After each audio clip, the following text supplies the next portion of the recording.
Alright, I admit it. I spent way too much money on my new airbrush. It is very good, but we'll go over that in the next few videos. And I only had a little bit of money left in the budget for the compressor, so I hit Amazon, I cheaped out, I took a risk, and boy did it pay off. And I want to share this with you because if you're looking at this compressor or this style of compressor and you're unsure whether it's going to be good enough, particularly for RC body shells, then watch this video because we're going to go over some features, we're going to see it in action, and we're going to see why I'm ecstatic that I paid £70 or probably $85 for this compressor here, which is in the description, but wow, does the job. Roll the video.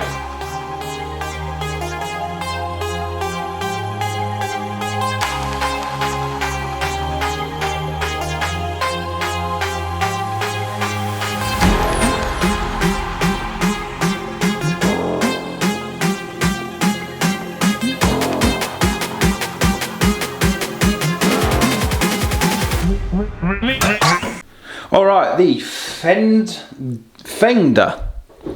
FD-186. Let's just go over some features. So we've got the hose, which is an 1/8 size on both the outlet and the hose. Obviously this connects up to the outlet here. Pressure regulator. It's also got a lock feature, so you can just dial this in and it will change and it will show you up on the gauge, which is nice and clear as to the pressure that you want to spray. It is a mixture of bar and pound pressure on there, so just get that on camera. As you can see, it's nice and clear, it's nice and easy to use the dial, really easy to change pressures as you're spraying. Underneath comes with a moisture trap, so you don't need to buy those separately or have an external one. This is all built in. It all comes with the compressor, which is really nice. As you can see, I've already tested this and it's already trapping some moisture in there, so it's obviously working. I've got a kill switch or to release the pressure quickly in case you have any issues or you need to get the air out there nice and fast. So yeah, it's a really nice little machine. It's really super simple. You don't need anything else than what you've got here. Really simple. Plug it in, get spraying. So what we're going to do now is we're going to turn it on. I'm going to try and give you an idea of the noise that it makes. I think it's actually really quite quiet. It's not loud, and I kind of have it tucked under the table and I don't really notice it at all, and nor does the neighbours, so ideal. Let's plug it in. So we need to get the airbrush screwed onto the other side of the hose, otherwise we're just going to have lots and lots of air just coming out. So let's get this dialed in.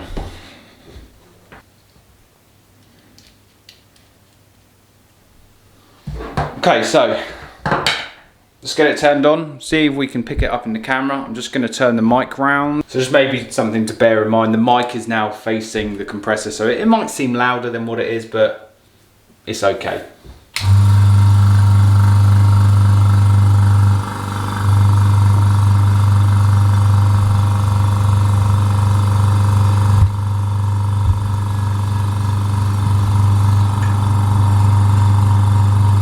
So as you can see or hear, the air is now building up. It's got like a really low, dull hum, so it's not something that rings in your ears. It's okay. Nothing wrong with that. I can't compare it to a more expensive compressor as to how quiet they are or how silent they are. As I say, this was cheap. Ideal.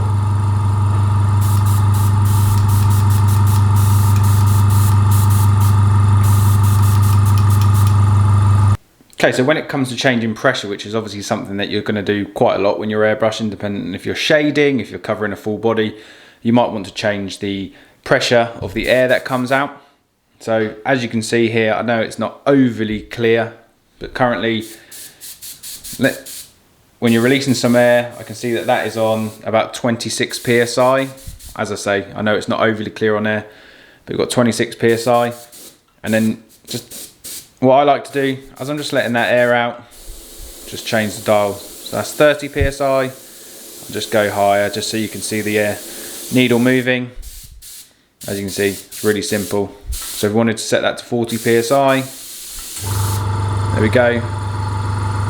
Compressor's fired up now. So as you can see, it's not that loud, it's just going to top itself back up. So if you want to dial the pressure back, again, just going to let some air out, dial it back, because the gauge gives a true reading when the air is being released. So now it's 30, back up to 40. Dial it right down to 25. Super easy. Okay, so for the airbrush test itself, we're going to use some Vallejo Premium Black. We're going to use the Iwater airbrush. Good thing about the Vallejo, the majority of paints, you don't need to thin them down, you can just go straight in, but again, that's for another video. So I'm going to need a little bit of paint for this because I'm just going to show you the airbrush running itself. And then the microphone is also pointed at the compressor, sort of roughly underneath the desk, so you'll be able to hear it for noise. So we'll keep spraying until the compressor kicks in.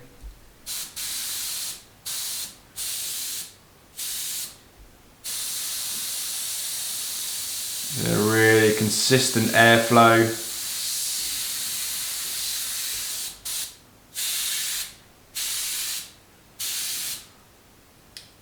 Really nice.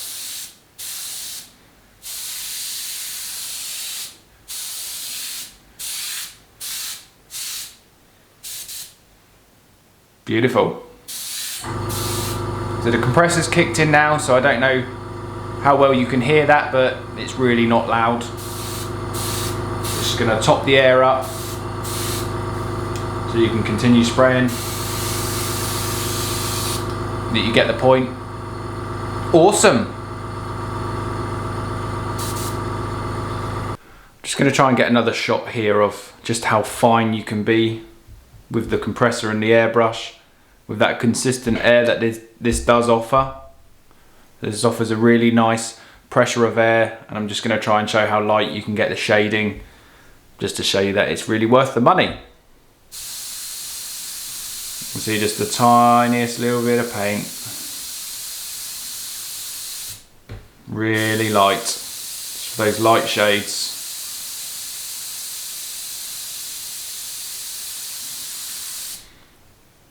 Really good. Or you can go full send. So if that doesn't give you the confidence to just maybe spend a bit extra if you can on your airbrush and possibly buy this compressor, I wouldn't endorse it if I didn't think it was good, and yeah, I'm very impressed with it. The air hose, again, got that from Amazon. I think that was only about £7.